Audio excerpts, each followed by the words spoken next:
秀林乡公所于108年11月27号于花莲县台湾原住民族文化馆办理108年度秀林乡太鲁阁族歌谣暨合唱比赛。县府原民处潘祖新科长、秀林乡长王玫瑰、乡民代表、秀林乡各校校长皆到场为学生加油打气。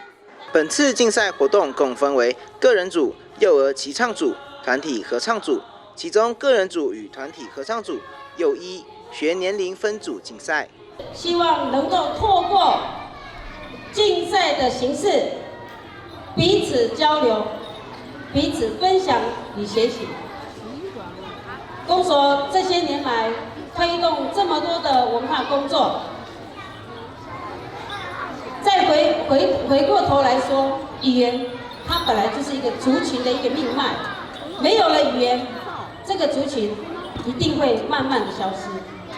各类组的第一名如下：幼儿齐唱组安德幼稚园，团体合唱社会组萨卡当教会诗班，团体合唱国小组西堡国小，个人组和平国小林玉恩，吉安国中钟庆玲，长者嘉湾部落吴桂妹。本所推广太鲁阁族文化教育多年，每年皆会协助辖区内国中小学发展各项文化教育课程，就是期望能够提升本乡各学年龄层的文化底蕴与内涵，